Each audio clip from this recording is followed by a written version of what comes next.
here are my top 10 best sets of all time. Yep, we're going back from 1999 to now. This is my top 10 favorite. This is my opinion. Obviously, there's no official ranking. That's literally impossible. But yeah, I don't really want to waste any of your time, so let's just begin. I just want to say, guys, thank you guys so much for the support. I say this in pretty much every single video, and it's not as a routine. It's because I genuinely am appreciative. Thank you guys so much for the support. You guys are amazing. You guys are so kind. You guys' comments are just, wow, it really lightens my day. I'm so blessed to be able to make this content. But let's begin. Alrighty, starting off with number 10. So this is in a very specific order, in my opinion. I believe I've picked the 10 best, and this is my order. I think it's a very fair order, but yeah, really, anyways. But number 10 is Holland Phantoms. Holland Phantoms is the Gold Star set with the Gold Star Pikachu, Gold Star Gyarados, and Gold Star Mewtwo. I believe that this is the second best Gold Star set they've ever made. The reason why I believe that is because it has the Mewtwo, which is very nice, it has the Gyarados, which is very nice, and it has the Pikachu, which is very nice. That was so obvious. That did not help in any way of bringing up my point. That Gyarados is the nicest Gold Star in my opinion. Well, second nicest Gold Star in my opinion. We do have another Gold Star on this list, so make sure to stay tuned for that. But the cards are just so good. They're so clean. Also, that Shiny Pikachu, you know Shiny Pikachu is only in 2 sets, Paldean Fates and Holland Phantoms, which is pretty interesting. But honestly, I think it's so good. I think everything about it is so visually appealing. It's such a visually appealing set. It's very, very nice. I very, very much like Holland Phantoms. Alright, number 9 is EX Deoxys. I really, really like Gold Stars. I really like the idea of them. I don't glaze them like it's my job. I like them. I don't love them. But I really like the Gold Star Rayquaza. I think it's the nicest Gold Star there is. The reason is I really like the positioning of the card. I really like that the card is shiny. And I just overall like everything about the card, to be honest. I really can appreciate how, the positioning of the card is phenomenal. But then on top of that, you've got Latias, and then you've got tons of other fantastic cards inside.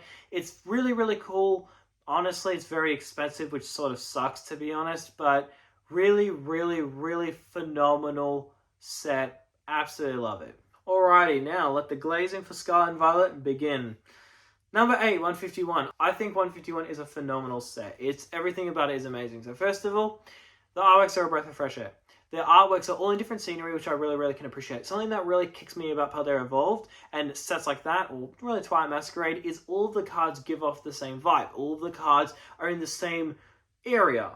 What I really like about some sets like Evolving Skies is every single card is in a different scenery, and I really, really like that. Now, 151 does this really, really well. Every single card is in its own scenery. One step, you're in a volcano, and then you're underground, and then you're underwater, and then you're in a forest, and I really, really like that. Every single card has its own style. You've got Alakazam in a lab, you've got Zapdos in the air, you've got Blastoise in the ocean, and I really, really like that. I just love how unique it is. I love how it just feels, you know what 151 reminds me of? It reminds me of a set where it gets to the point.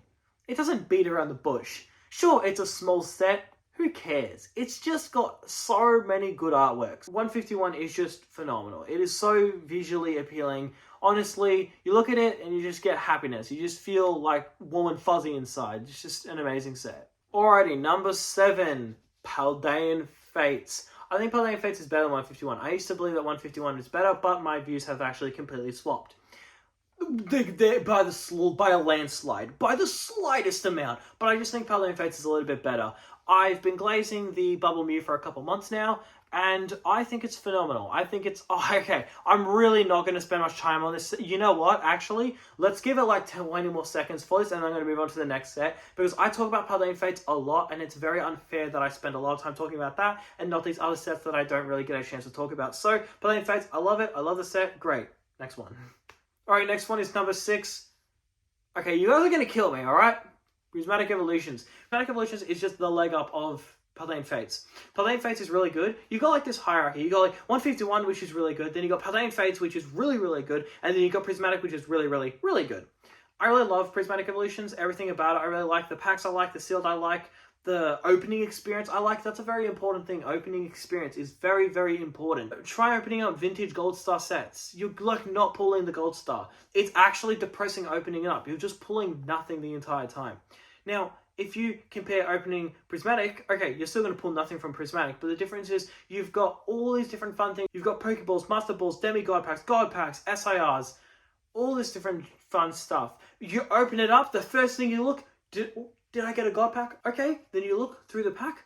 Oh, is that a Pokeball? Is that a Master Ball? I got a Master Ball. Okay. Opens up the rest of the pack.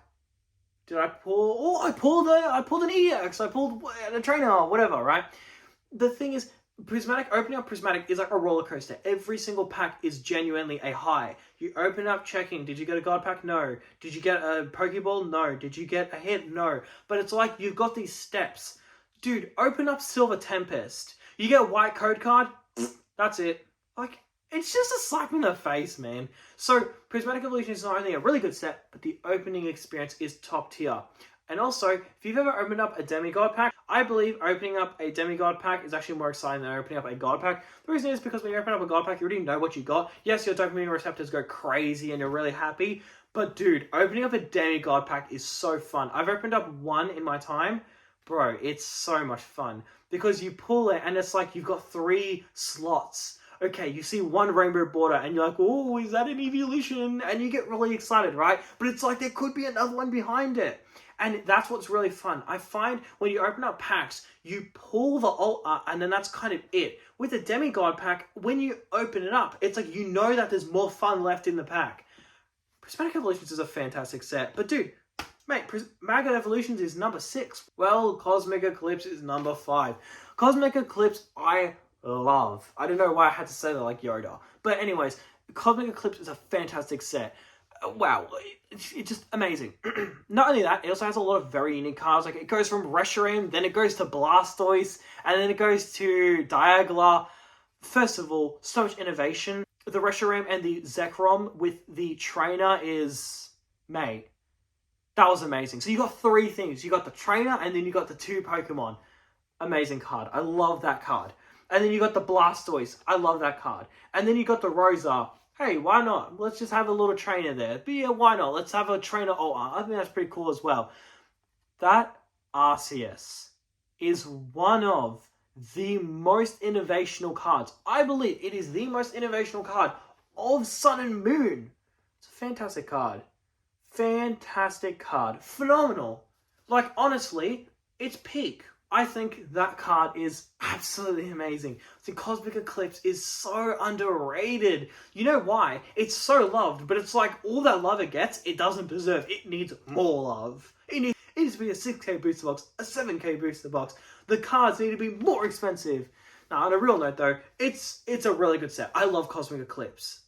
Alrighty, number 4, Legendary Collection. I love this set. First of all, let's talk about the opening experience. You can't weigh it. Like, technically you can. You can't really. You guarantee to get a reverse holo. There's no way for you to know which reverse holo is which. At least, I don't think you can. It's such a cool opening experience, but also, that... I would argue that, like, reverse holo idea is so unique, I would actually appreciate if Pokemon never made it again. Because it's like, they've made such a cool idea, and they've just kept it for one set, and that's it.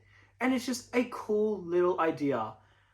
I think Legendary Collection is a phenomenal idea. I think it's very cool. Great idea. You know what's good about it is that there's nothing special about it, right? It's such a fossil, base set, jungle, and Team Rocket, right? It's just those 4. But the thing is, all they did was... It was probably one person in a boardroom. One person was probably like, guys, I got a great idea. Hear me out on this. And then it was just a slam dunk. Alrighty, number 3 is Team Up. I think Team Up is really good. I think Team Up is a phenomenal set. Phenomenal cards inside. I mean, I really don't need to glaze Team Up. We all know how amazing Team Up is. That Latios is so good. And the reason why I think it's so good is it's very difficult for someone to make an artwork of something, but then also make a bonus artwork inside. That's virtually impossible. I don't know how they did that. Like, once again, it was probably just one guy in the boardroom, and he was like, guys, this Pokemon has very long necks. We have a very rare opportunity to make an awesome card. And that's what they did. You know why it's awesome? Not only they took advantage of Latios' neck being quite long, which means they could make a very cool artwork, but not only that, it's a love heart. Because I think they're dating or they're married. I don't really know the relationship between them, but they're somewhat together, right? That's genius. They had one opportunity, one Pokemon where they can form the art, where they can make the Pokemon in the card, but also make a bonus artwork. Nailed it. Absolutely nailed it. Talking about cinema. Fire out. Phenomenal. Absolutely amazing. Gengar and Mimikyu. Oh my goodness, it's such a good card. Whew, that's a good card. Now, the third one. Magikarp and Wailord. I don't like talking about this card.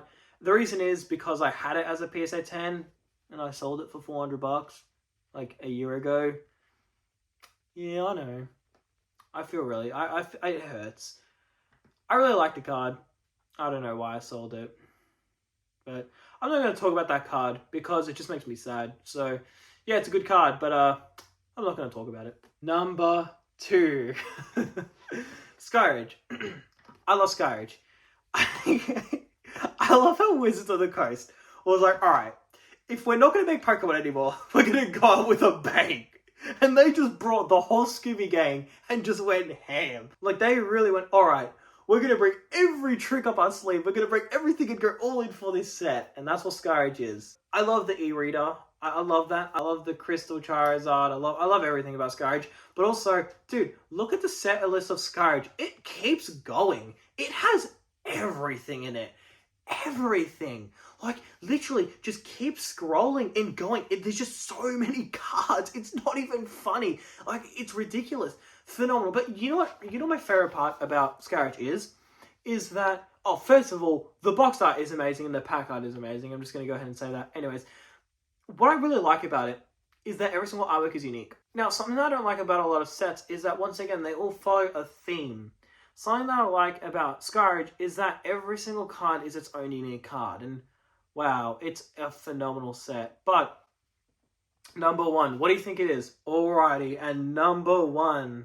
You guys probably all know what it is, but without further ado, let's just reveal it. Black Ball, White Flare. I'm sorry to say, guys, it was going to be Crown Zenith being the best set of all Pokemon, but Black Ball, White Flare just takes the cake. Black Ball, White Flare is perfect in every single way. Yeah, I know. It was a pretty funny joke. I thought about it myself. Thanks, guys. I'll give myself a pat on the back. Thanks, guys. Yeah, I know. I'm hilarious. But no, seriously, it is journey together. it's journey together. Yeah, it's obviously not journey together. I'm having way too much fun with this.